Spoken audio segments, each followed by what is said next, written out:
We're talking about World Mental Health Day. How healthy are you mentally? Have you gone for a checkup? I said, no, we don't have the issue or the lineage or, will I say, the gene in my family. We don't have any mad persons in my family. No, you have to go for checkup, for mental evaluation. The expedient you do that. Well, with me here in the studio, I have a professionals. When I mean professionals, I mean psychiatrists, doctors. I'd like to start my introduction by introducing Dr. Osahon Ruben. Yes, he's a psychiatrist and, of course, the acting HOD, Mental Health Department, UBTH, right? Dr. Ehigato Adanyofo, please pardon me. Maybe later I'll get a hang of that name. Well, Doc Osahon, today is World Mental Health Day, and of course the theme is my mental health, my right. You know, Nigeria is unique in itself as a country. People are going through serious stress, but some of them have this resentment of going for a checkup to see if the head is okay because of what we are going through. Could you please throw more light on this aspect of mental health? Thank you very much. First, I'd like to thank the management of ITV for granting us this platform to speak and raise awareness on World Mental Health Day. Coming to your question, yes, the idea that everyone needs to go for a checkup, maybe not that's really not what we're about, but we need people to be aware that all of us, at some time in our lives, will have problems of a mental health nature, and we need to be aware that these issues can be discussed. Some of them are minor, others are major, and unless we are aware of what we really mean by a good mental health, we might not be able to to differentiate between a good mental health state and a mental disorder. All right. Well, Dr. Ehigato, you heard him. Both of you are in the same profession. He talked about good mental health state or a mental disorder. There seems to be a thin line between these two. Could you please throw more light on that? Yeah, a person is said to have good mental health when the person is able to realize his or her abilities, able to cope with the normal stresses of life, and then able to work well, relate well with other people, able to carry out mental processes, and ultimately able to make contribution to society. And then the opposite is mental disorder, which can be appreciated as a state where an individual's way of thinking, behaving, and perceiving others and indeed the general environment becomes impaired.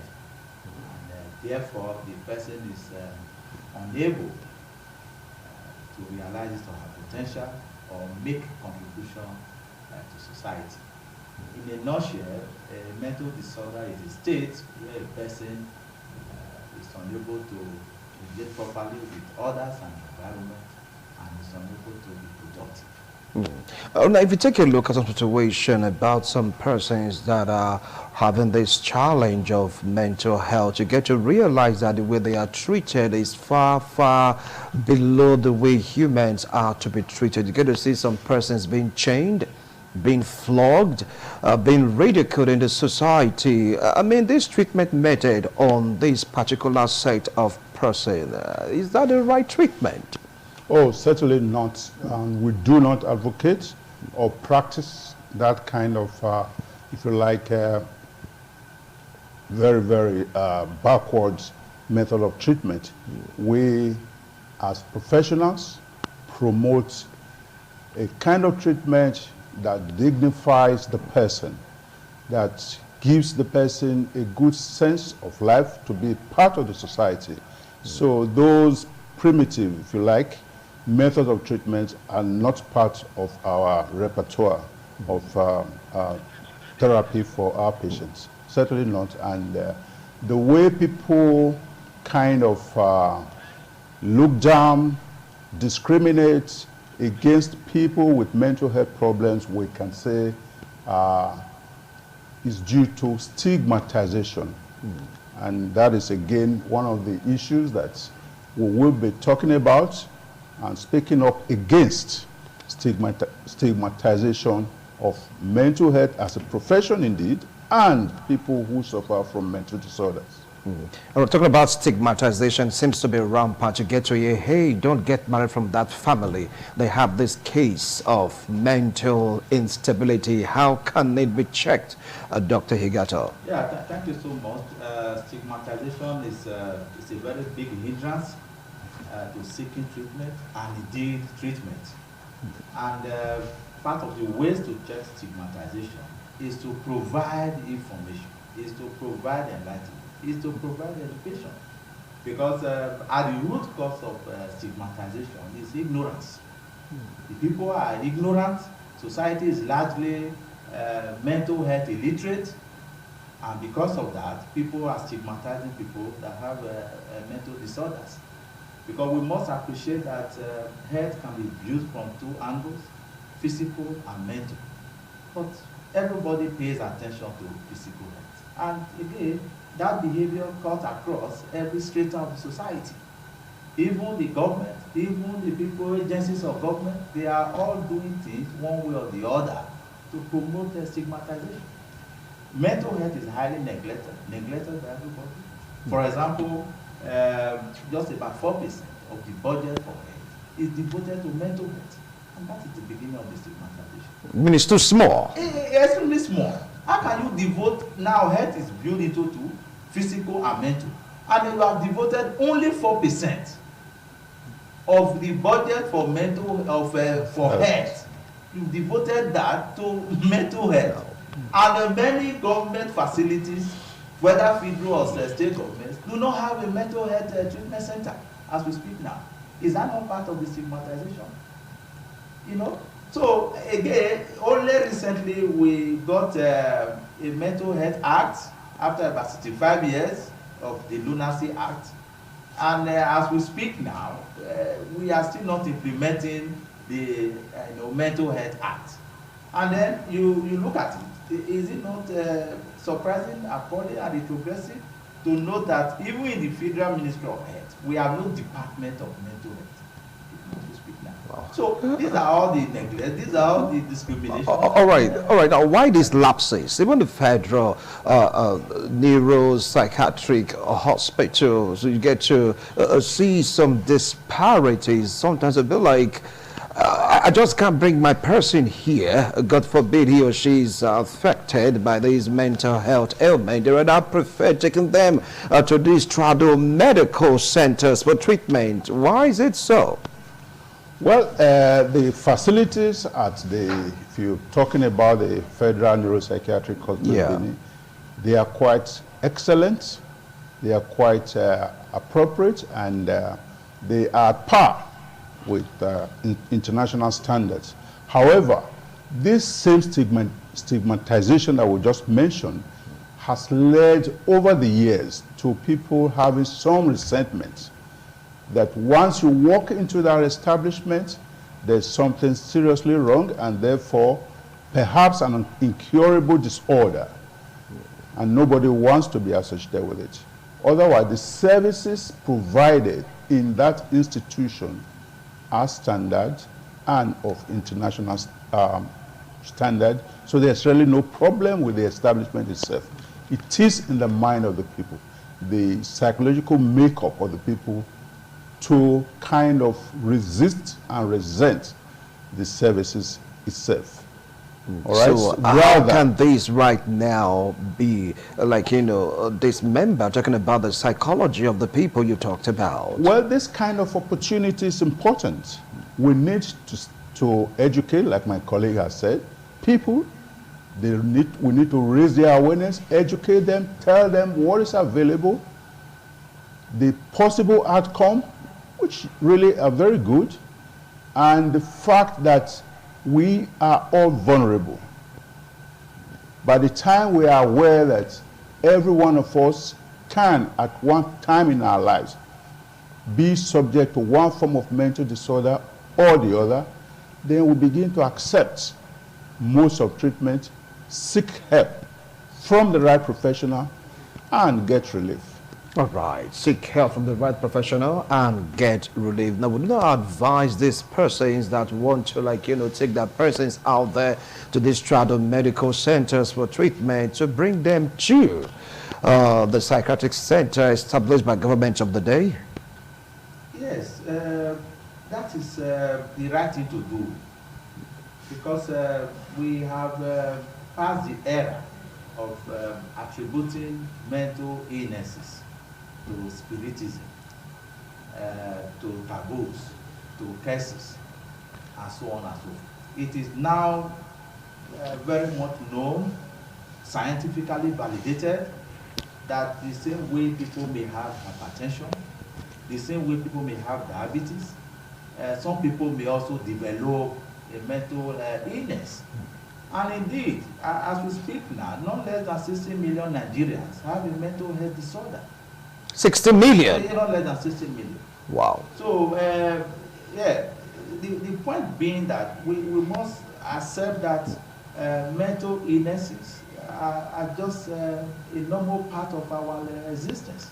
And as such, if it does come, the same way we go to the hospital to say our body is hot or we've got headache, the same way people should feel free to approach the hospital and say, oh, they are feeling down, they are feeling low, they are losing interest in all the things they used to enjoy, they even feel like taking their life. The same way they should present to the hospital, and then they appropriately refer to the psychiatrist, and the matter is dealt with.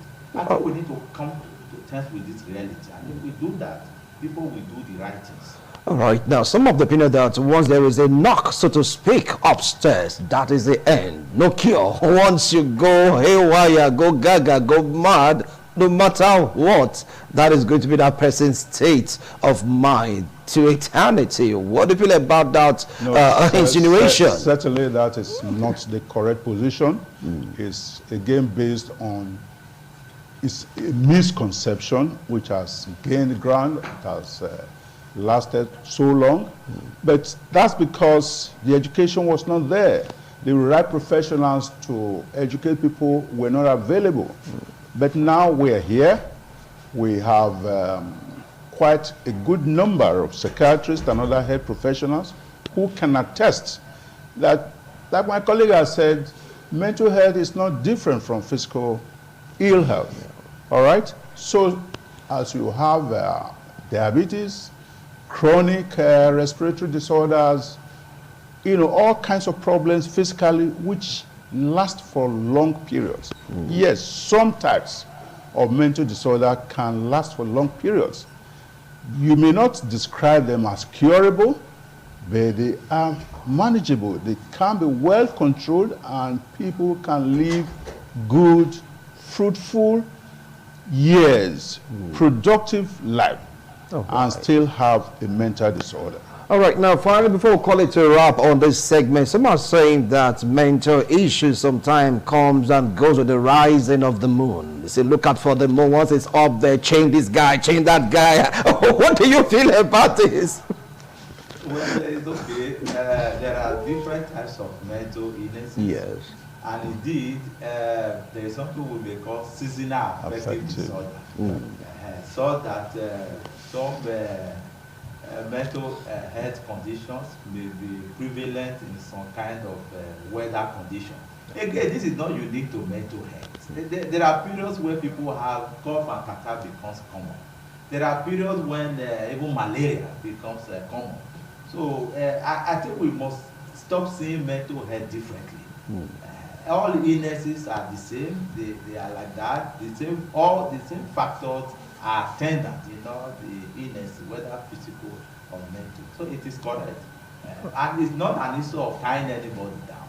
It's an issue of doing the right thing, seeing a psychiatrist, and then you get the right treatment, which may sometimes just be psychotherapy, talking treatment, or medicine.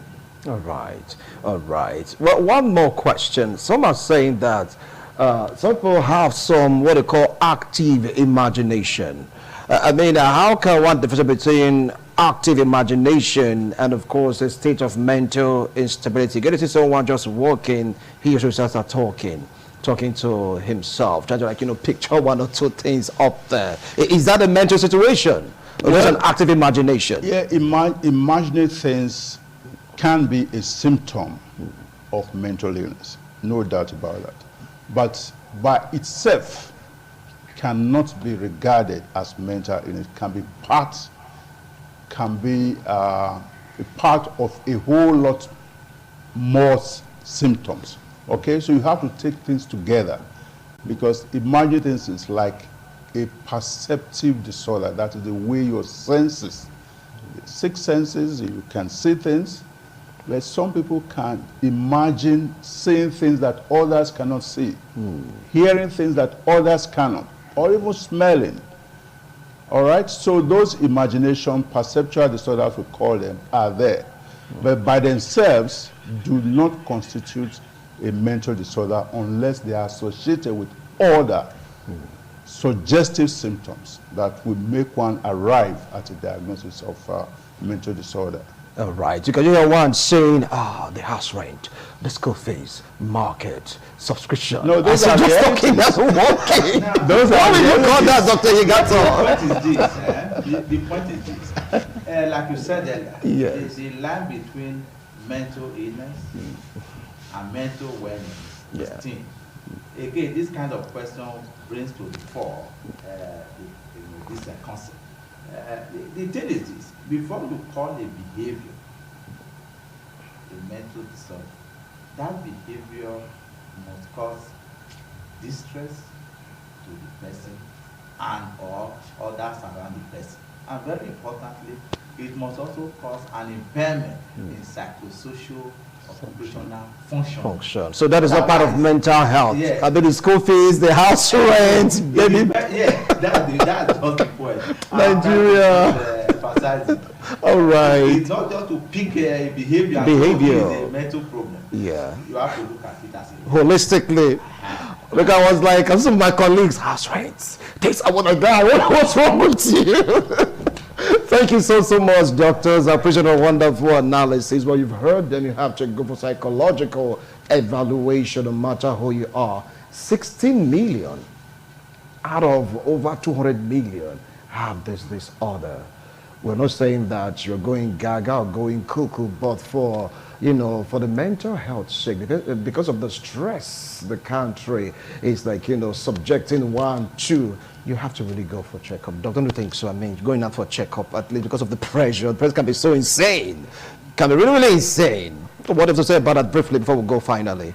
Well, it's not a new concept that economic situations, environmental stresses can push people to mental disorder. So it's not so strange that this time people are stressed because of the very tough economic situations we find ourselves. So alleviating such very harsh economic conditions will certainly help, but by themselves cannot be taken as a sign of mental disorder. All right, thank you. So we are in the safe zone. Thank you so much. Well, my mind, my rights, World Mental Health Day. I want to go on a break. When we return, we'll continue with our raise of discussions. Don't go away.